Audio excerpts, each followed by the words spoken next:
Alors, je dois cliquer sur OK. Cette réunion est enregistrée. OK. OK. Allez, ben on est parti. Bonjour à tous. Parfait. Aujourd'hui, j'accueille Luc par ici. J'espère que je Oui, pas ton nom, qui exactement ça. qui est horsemanship. Donc, il va nous expliquer ce que c'est déjà un horsemanship parce que tout le monde ne connaît pas forcément ça.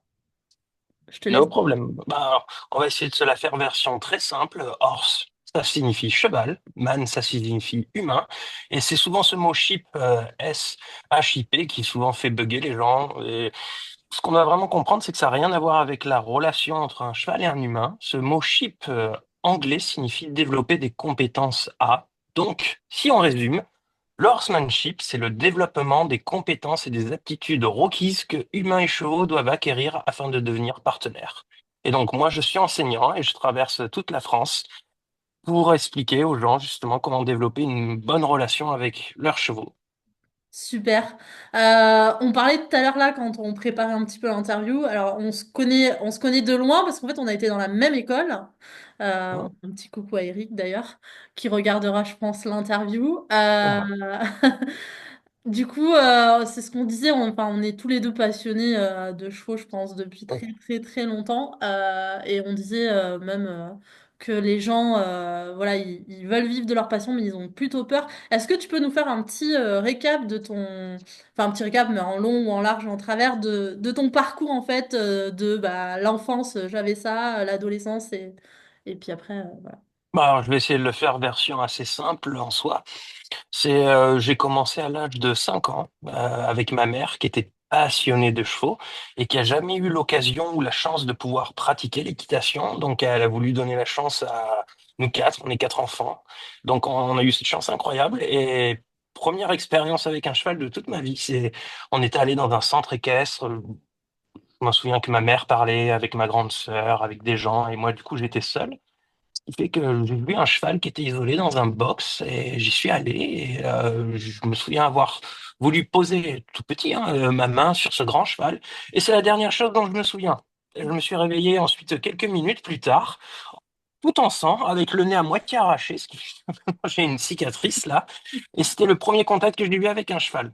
Malheureusement, à 5 ans, je ne savais pas lire. Il y avait une grosse pancarte sur la porte du cheval avec écrit surtout ne pas toucher, cheval mort. Donc, ça, c'est la première expérience que j'ai eue avec les chevaux, et chose d'incroyable, et j'en remercie la vie de ça. Ben, j'ai jamais été traumatisé par ça. Donc, j'étais un enfant hyper actif, vraiment du mal à se concentrer, dyslexique, dysorthographique, parcours scolaire chaotique. Et la seule chose apparemment qui arrivait à m'apaiser, selon ma mère, c'était qu'on me pose sur un cheval. Donc, moi, j'adorais hein, ce Ouais. principe-là, jusqu'à, je dirais, mes 13 14 ans. Voilà, pour moi, j'adorais l'équitation. Et ensuite, de mes 14 à 16 ans, ça me plaisait vraiment moins. J'aimais plus tellement l'équitation parce que je trouvais que c'était qu'un sport de filles qui était réservé qu'aux filles. Il y avait que des filles dans les centres équestres et moi, je rêvais de faire un sport dit d'homme. Et bah, après, quand on arrive à 16 ans, on est très content qu'il n'y ait que des filles dans le milieu équestre, grosso modo. Donc c'est là où, arrivé à 16 ans, ben, pas très fort à l'école, fallait trouver quelque chose et c'est là où je me suis dirigé directement vers la maison familiale rurale de Théroux. Et alors là, ça a été, à partir de là, c'était vraiment le grand début pour moi parce que c'était un système d'alternance. Donc j'allais à l'école, chose que je détestais. Et 2 semaines après, je partais en stage et là, j'ai découvert vraiment la vraie vie professionnelle, le milieu de l'équitation, tout.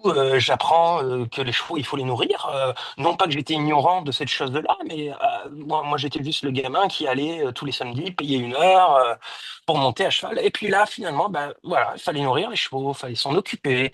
Et chose incroyable, il fallait les dresser. Et Ouais. ça, pour moi, c'était non, imaginable. J'étais cet enfant, pourtant pas de ville, qui a quand même grandi un peu partout. Et j'étais stupéfait. Il fallait dresser les chevaux. C'était pas naturel de poser une selle sur le cheval. Donc de là, j'ai fait plusieurs stages. J'ai eu la chance de commencer dans le milieu de l'attelage. Ensuite, je suis parti dans le milieu de l'endurance. Après, j'ai fait les haras nationaux pour comprendre la génétique. J'ai fait le dressage, le saut. J'avais fait quasiment toute la liste. Il me manquait juste un style d'équitation. c'était l'équitation western. Alors, moi, j'avais envie de porter un jean, un beau chapeau, d'être dans les vaches, de ressembler à John Wayne, Clint Eastwood, et j'ai adoré ce milieu-là. C'était incroyable. Mais le seul petit problème, c'est que j'étais assez jeune, bête, idiot et stupide, bah, pour croire tout ce qu'on me disait. J'étais avec des gens qui avaient leur propre façon de faire. Comme je m'en souviens, toujours leur demander de pourquoi on fait comme ça avec ce cheval, pourquoi? Et la seule réponse était parce que grand-père a toujours fait ça comme ça et on fera toujours ça comme ça. Bon, ok, à moi d'apprendre à être grand-père, grosso modo. Donc c'est là où j'ai appris à utiliser peur, force, violence, soumission avec les chevaux et à cet âge-là, avec aucune autre connaissance. Ça me dérangeait vraiment pas. Je partais même du principe que c'était la seule façon de faire, la seule façon d'être. Ouais. Et la vie a bien fait ces choses. Après avoir passé tout ce temps-là dans ces disciplines-là, c'est là où je me suis dit, bon, Luc, t'aimes l'équitation western, tu veux être bon, faut que tu ailles aux États-Unis. Sauf que le problème, c'est que t'as pas bossé à l'école, donc tu parles pas anglais. Donc c'est là où je me suis dit, bah, pas de problème, je vais d'abord aller en Angleterre. Et alors en Angleterre, je cherche centre d'équitation western, je trouve rien du tout. Et j'ai la chance de demander à une amie qui connaît une amie, qui connaît une amie, qui me dit, eh ben, je connais quelqu'un qui travaille pour le programme Paris. Ok. Alors moi, je connaissais pas du tout ça. Donc, ignorant, bête, jeune que j'étais, je vais sur Internet et je tape pas de Paris. Et alors là, qu'est-ce que je vois? Le cow-boy parfait, avec la moustache parfaite, tous les gros clichés. Je me suis dit, OK, let's go. Moi, c'est ce gars-là que j'ai envie d'être. Je n'ai rien cherché de plus. Quand j'ai débarqué dans ce centre d'entraînement qui était en Angleterre, qui était fait par James Roberts, qui était un parier instructeur, c'était quelqu'un qui faisait 16 débourrages par mois, tous les mois. C'était son seul business. On prend des chevaux, on les débourre à la méthode Paris, que je connaissais pas encore, hein, Ouais. et ensuite, hop, ils repartent. Et on fait ça tous les mois non-stop. Les chevaux qui ont besoin de plus de temps restent plus longtemps. C'était rare les chevaux qui avaient besoin de moins de temps. Ouais. Et donc, de là, j'ai vu pour la première fois un débourrage fait avec le cheval, pour le cheval, et non contre le cheval. Et j'en suis resté bouche bée. C'est quelqu'un qui, en 2 heures, avait été capable de dresser ce cheval, de monter dessus, de faire des choses qui, moi, m'auraient pris des semaines avec de la bagarre, de la sueur, des fractures même des fois. Et là, tout était fait en accord avec le cheval. Et je me souviens avoir regardé James et à la fin lui dire, grâce à Google Traduction, ça. C'est exactement ce que je veux faire. C'est ce que je veux apprendre. Donc j'ai passé un an avec lui. Ensuite, je suis parti toujours en Angleterre travailler avec Bob Mayhew, qui est un pionnier de l'équitation western, mais qui est bien plus basé sur ses méthodes douces. Et alors là, c'était incroyable. J'apprenais à dresser un cheval de la bonne façon, avec le cheval, pour le cheval, et en plus, il y avait l'équitation western. C'était parfait. J'y ai passé un an. Il avait même écrit un livre en français qui s'appelle L'équitation western, un best-seller. Et après avoir passé tout ce temps-là, je me suis dit, bon, let's go, Luc, hein. On va aller toquer à la porte de Pat Parelli et lui demander si je peux apprendre. Et alors là, je suis parti en Floride. On a passé de longues, des très bons moments ensemble. Mais là, c'était un autre univers. C'était la première fois que, en fait, j'arrivais à tout combiner.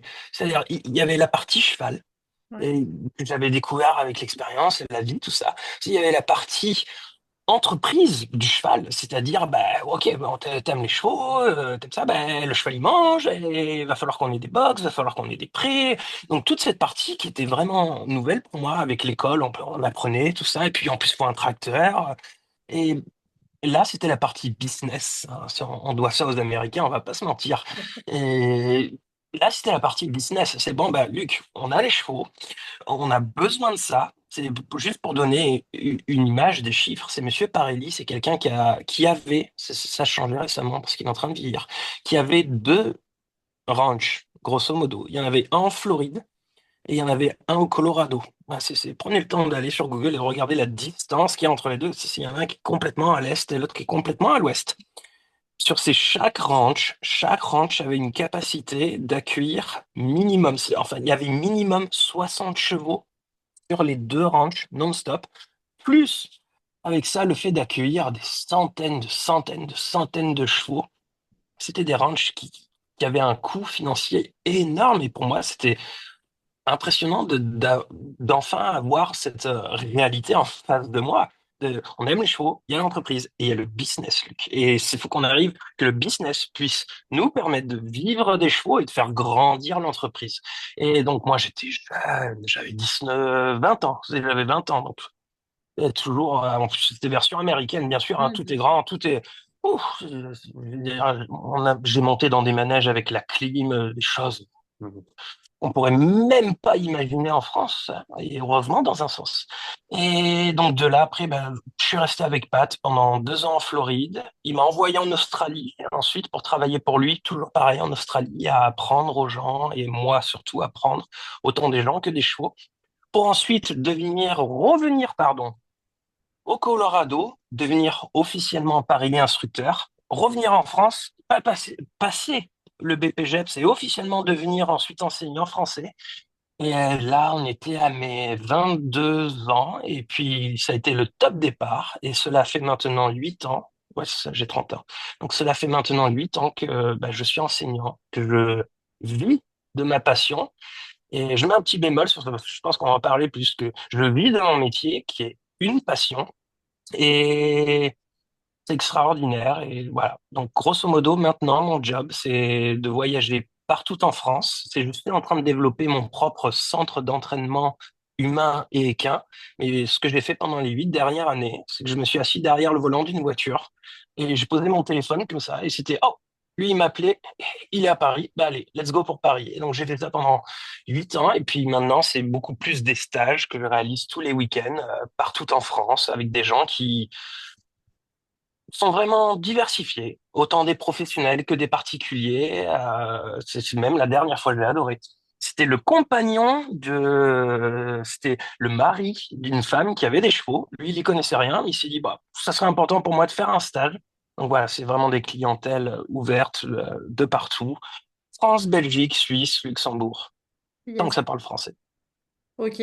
Bon, c'est super, tu as un parcours diversifié. On a vu que t'as cette passion, t'es parti, t'as pas eu peur d'aller à l'aventure, parce qu'en plus tu parlais pas anglais, t'es comme moi. N'étudie pas l'anglais. Moi, je sais pas parler anglais, mais c'est pas grave, je voyage aussi. Il y a Google Ouais, Trad. maintenant ça va. Ouais, Après bah toutes oui, ces années. j'imagine bien, au bout de 4 ans, j'imagine que tu parles anglais. Euh, Ouais.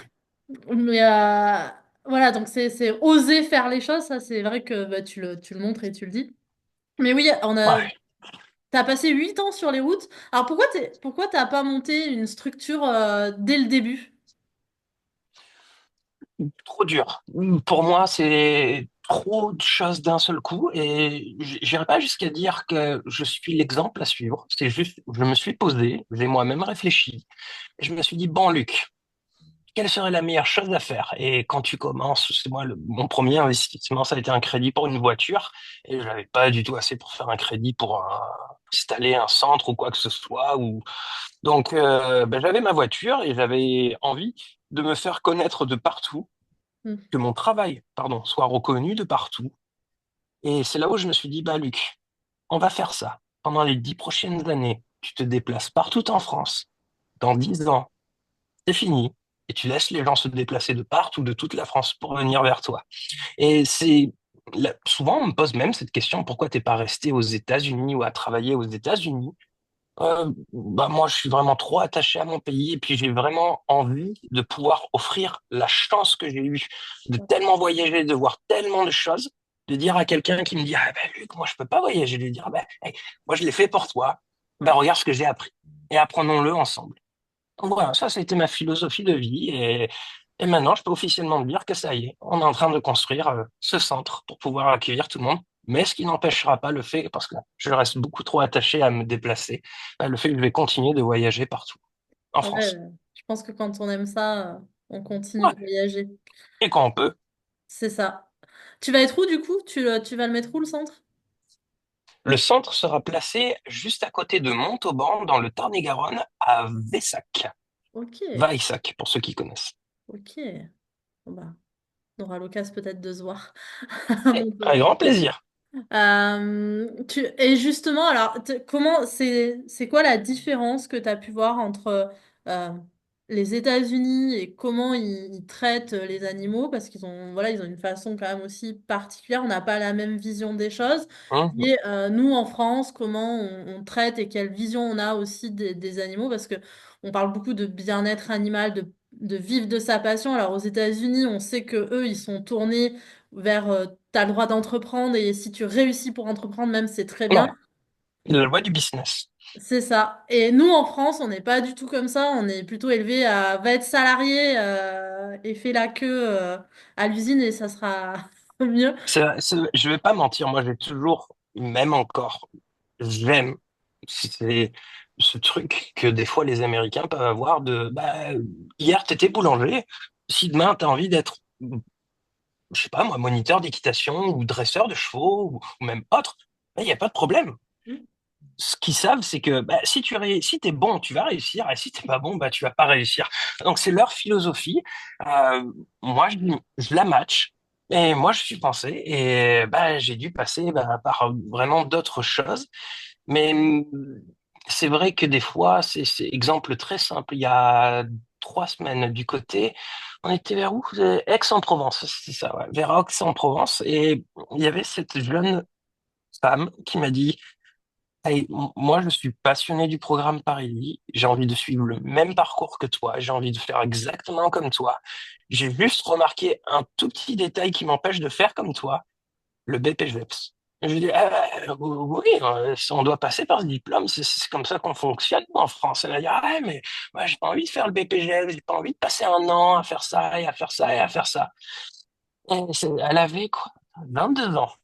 Et je l'ai regardé, j'ai dit, bah écoute, moi j'ai passé un an à faire ça pour maintenant tous les jours vivre ça. C'est ton choix, mais tu me donnes l'air de plus être quelqu'un qui va passer toute sa vie à se dire pourquoi j'ai jamais fait ces un an-là. C'est un an, c'est rien. Un an, c'est rien.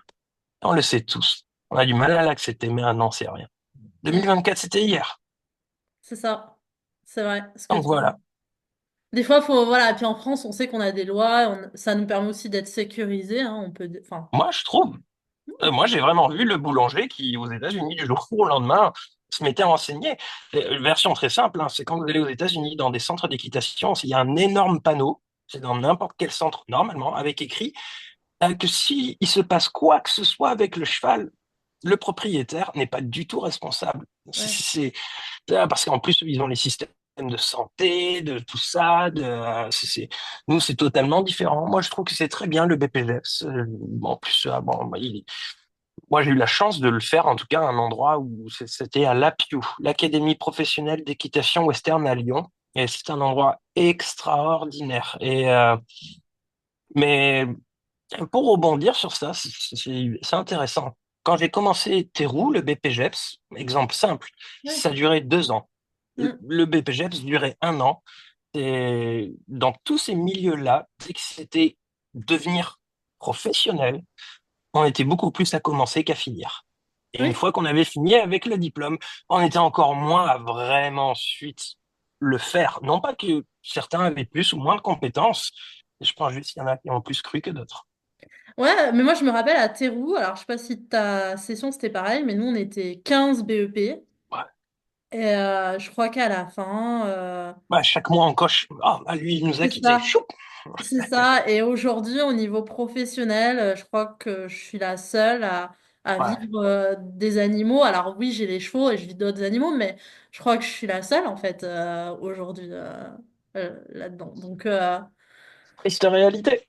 c'est ça. C'est vrai que enfin toi qui as été aux États-Unis, c'est eux ils vivent leur rêve quoi. Enfin Ouais, j'avoue que ça, on a tous, bon, les Américains, ils ont le American Dream, qui est juste de, tu veux ça, but just do it. Juste fais-le. Et moi, ce qui m'a impressionné, et ça, pour le coup, par contre, là, je suis vraiment côté américain, les banques aux États-Unis, on te prête beaucoup plus facilement de l'argent si tu as connu un échec financier que si tu commences de zéro. Moi, je connais aucune banque en France qui fonctionne comme ça. On te prête plus facilement de l'argent si tu commences à zéro que si tu as connu un échec. Mais parce qu'ils ont une autre culture, c'est l'échec est positif. On part du principe que tu vas apprendre de tes erreurs et la banque est même contente de te prêter l'argent parce qu'on estime que bah, tu vas pas refaire les mêmes erreurs, que tu vas être capable. Au bout de trois, quatre fois, peut-être ça devient différent. Mais je suis jamais allé jusqu'à là. Mais moi, j'ai adoré ce concept. Bah, Ouais, c'est pas grave, échoue, au pire. On recommence, on retente. c'est ça. Et c'est intéressant ce que tu dis là sur l'échec. C'est quoi tes plus gros échecs que t'as fait ou t'as appris et qu'est-ce que t'as appris? On reste avec les chevaux. Ou peu importe dans la vie en Ouais. général, tu vois. Bah, déjà, si on reste avec les chevaux, je vais juste le simplifier d'une façon très simple. C'est une phrase que j'avais lue de Tom Dorrance, qui est un très, très, très grand, qui est vraiment le Mozart de l'équitation western, de l'équitation du cheval. Et j'invite tout le monde à aller le voir, le lire plutôt. Et cette phrase était incroyable. Juste dans que ça m'a... Ok, voilà, c'était ça. C'est le jour où tu penses avoir tout compris avec les chevaux, il suffit d'un seul cheval pour te montrer que finalement tu as toujours rien compris. Bon, à partir du moment où j'ai vraiment compris cette phrase, je vais dire que j'ai jamais connu un échec. J'ai toujours connu des moments où je me suis dit, bon, j'ai juste pas encore tout compris. Et il faut vraiment l'accepter. Et une autre phrase qu'on peut se joindre aussi de Tom Dorrance. Et ça prend une vie entière pour être bon avec les chevaux, et même des fois la vie est trop courte pour être bon avec les chevaux. Ouais, Et je le rejoins totalement. Et après, bah, les échecs dans la vie, on en a tous, mais je pense pouvoir dire que je ne serais pas capable aujourd'hui sur une feuille blanche de marquer un échec. Parce que pour moi, un échec, ça va être quelque chose où je me suis pas battu pour. C'est pour moi, échec, c'est un abandon qui est pas forcément négatif. Des fois, c'est même positif. Hein. C'est être capable. Une autre passion que j'ai, c'est la course à pied. Et c'est des choses qu'on fait souvent, la course à pied, mais en ultra trail. C'est-à-dire ceux qui d'accord. trouvent qu'un marathon, c'est trop court et qu'il faut faire des centaines et des centaines de kilomètres pour ressentir quelque chose. Et c'est pareil, c'est des gens qui tu fais une préparation extraordinaire. Tu prends un nutritionniste, tu prends un coach sportif, tu fais tout bien. C'est une course de 100 kilomètres et tu arrives au kilomètre 80 et là, il n'y a plus rien. Il n'y a plus rien. Il y en a qui arrivent à trouver la force mentale de continuer et il y en a en fait qui se disent juste, bah, attends, je mets une pause, j'abandonne la course aujourd'hui pour revenir plus fort. Pour moi, ce abandon, cet échec, c'est pas négatif. C'est positif et c'est des choses que j'ai connues plusieurs fois.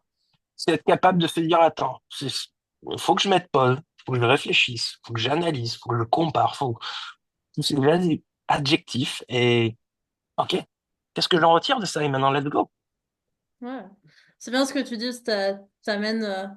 Enfin, moi, j'ai aussi cette vision-là, c'est que des fois, il vaut mieux mettre un stand-by, enfin, mettre un stop, quoi, se dire, vas-y, j'analyse, je réfléchis, qu'est-ce que ça me.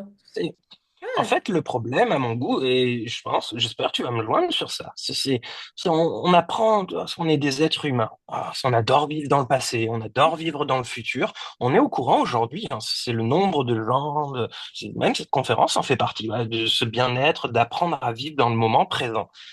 Mais on peut mettre pause dans le moment présent, ouais, et ça endommage pas le passé, ça peut vraiment projeter le futur. Moi, c'est des choses, moi, le premier, j'ai toujours rêvé des fois dans la vie de, attends, je mets pause. Ah, on peut vraiment mettre pause. Pas sur ouais. tout, des fois, mais et c'est des choses qui permettent de réfléchir.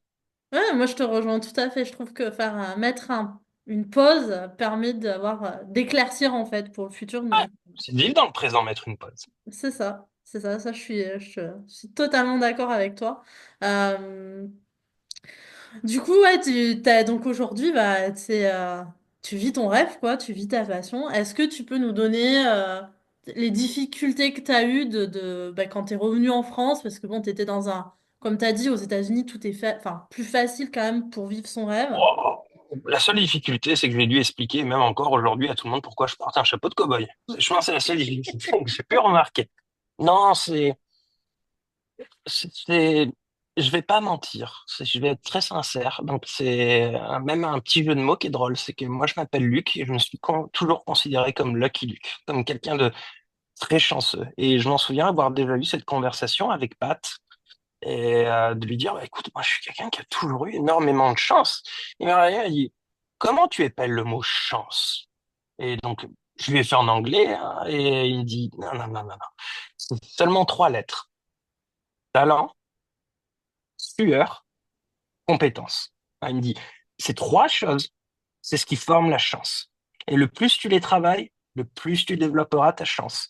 Et quand je suis arrivé en France, tout s'est très bien passé pour moi. Je pense, la seule raison de pourquoi tout s'est très bien passé pour moi, parce que de mes 16 ans jusqu'à mes 22 ans, il nous fait 6 ans, si je ne me trompe pas, et j'ai choisi les chevaux, pas les maths.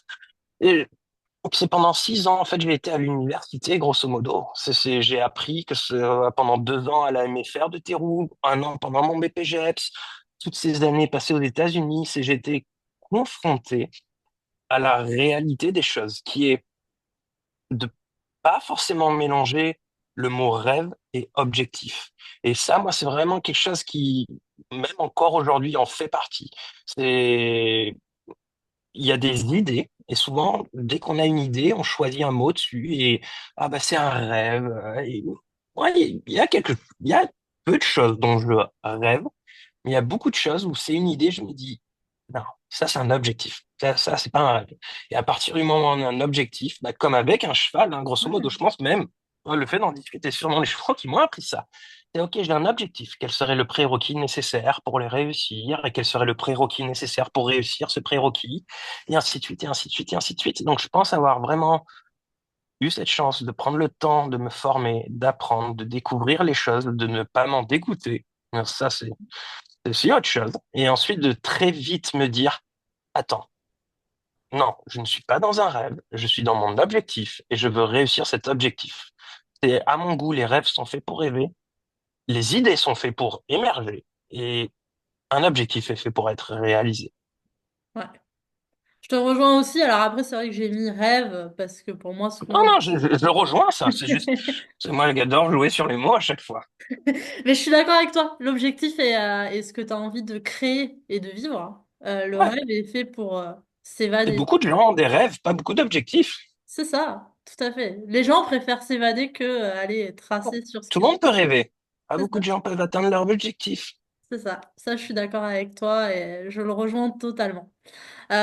Tu parlais tout à l'heure du dégoût. Alors, ça, Ouais, c'est important parce que souvent, justement, bah, c'est ce qu'on dit, les gens rêvent enfin, l'entrepreneuriat, souvent, peut amener à être dégoûté.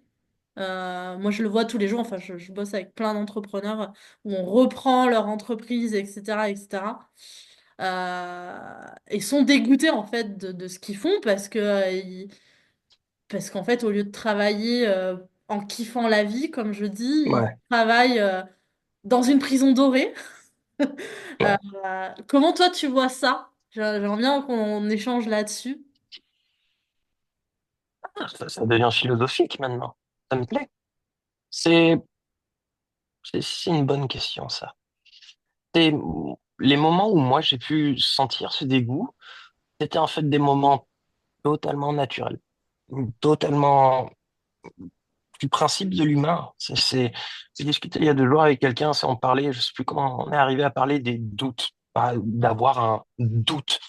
Et je lui ai expliqué tous les doutes, que c'était un peu comme Maître Yoda. J'avais envie de tout expliquer à cette personne, tout ça. Et cette personne m'a juste regardé et m'a dit, le doute est humain. Et je lui ai fait, oh, alors, en fait, c'est normal de douter. Mm. Et c'est là où je me suis rendu compte, Luc, ça fait maintenant depuis des années que tu continues encore de douter. Alors, pas de, moi, mes doutes, grosso modo, c'est souvent de, est-ce que je suis à la bonne place, est-ce que je suis au bon moment, et est-ce que ce que je fais est vraiment ce qui il me va et je pense que c'est les doutes qu'on peut tous avoir dans la vie. Et c'est à différents niveaux. Est-ce que c'est vraiment la bonne personne? Est-ce que je suis avec la bonne personne? Ou est-ce que je devrais continuer? Est-ce que tu penses qu'on devrait investir dans ça? Ces questions-là sont totalement légitimes. Moi, les doutes que j'avais en étant avec les chevaux, numéro un, très simple. Est-ce que je vais pouvoir en vivre? Ouais, Ok, ça me plaît, ça me plaît, mais est-ce que je peux en vivre? Et j'étais entouré de gens qui en vivaient. Bon, alors, d'autres supprimés. Et tu sais, au plus tu continues, au plus tu te dis, mais moi, je ne suis pas forcément tous ces gens-là. C'est peut-être eux, ils ont réussi. Je connais aussi des gens qui n'ont pas réussi. Ok, pourquoi ils n'ont pas réussi, Luc? Ah, bah tiens, c'est vrai que ça, c'est une question intéressante. C'est on est vraiment capable. de pointer. Oh, lui, il a réussi. Ah, c'est parce qu'il est chanceux, c'est parce qu'il a un talent. C'est comme cette image que vous, j'espère que vous avez tous de l'iceberg qu'on voit avec le tout petit truc de ce que les gens voient, le tout petit truc qui dépasse de l'eau et tout ce que les gens voient pas. Et vice-versa, des gens qui ont pas réussi. Bah, pourquoi il n'a pas réussi? Qu'est-ce qui s'est passé? Et la chance que j'ai eue de pouvoir voir plusieurs structures avec du recul, c'est d'être capable de, bah, j'ai fait ce que je ne veux pas faire, j'ai vu ce que je ne veux pas avoir. Maintenant, ça me permet de clarifier ça. Et les doutes, c'est avec les chevaux. Enfin, moi, je doute tout le temps. Mais souvent, c'est ce que j'aime dire à mes élèves. Il faudrait que je sois mon élève des fois.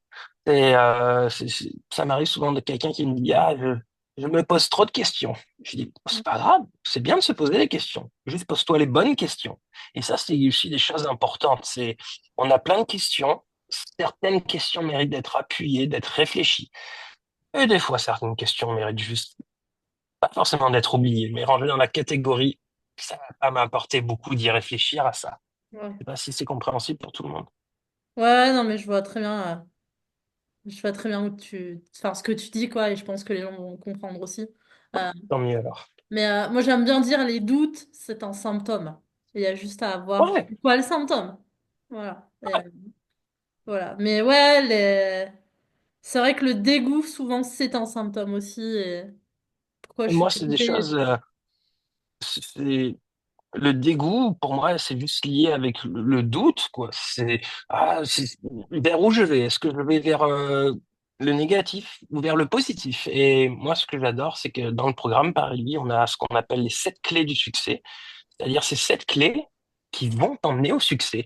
Et la numéro une est attitude. C'est la première clé du succès, c'est l'attitude. Et la numéro une, c'est simple, c'est avoir une attitude positive. Mais attention, c'est positif ne veut pas dire stupide. Si ça fait 50 fois que tu tombes de ton cheval, arrête de rester positif. Ça s'appelle être stupide. Il faut réfléchir à autre chose, il faut visualiser de façon différente. Donc c'est ce que j'essaye d'être et de faire, c'est être positif, penser positif, mais être réalistique, non stupide.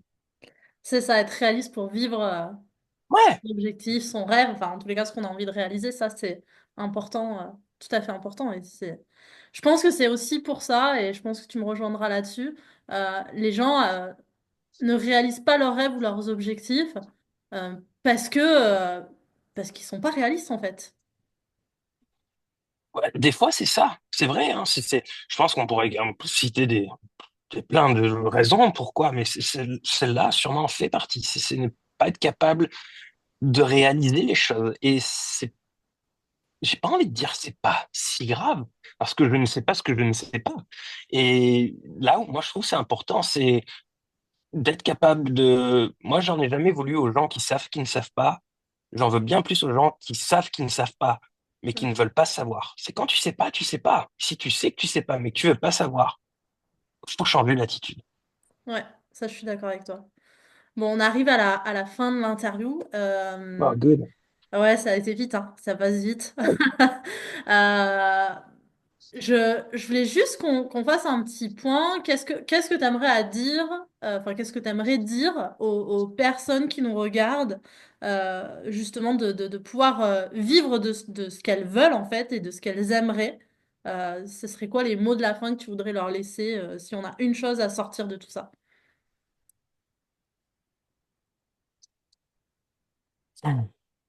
Grande question, réflexion. C'est très simple. On entend énormément tous ces discours de motivation, de choses qui peuvent motiver. Et moi, le premier, je suis addict à ça. Ah, cette personne est vraiment motivante et inspirante. Et on est tous différents sur cette terre. C'est une évidence totale. La seule chose qui nous différencie, c'est ce que toi tu as fait et ce que l'autre n'a pas fait. Donc, c'est Ok, super. Eh bien, écoute, je te remercie pour l'interview. On va les laisser réfléchir sur toutes nos réflexions et puis on leur dit à très no bientôt. problème. Et Avec puis, grand plaisir. s'ils veulent te recontacter, je leur mets toutes tes coordonnées. Voilà. Avec grand plaisir. À très bientôt à tout le monde.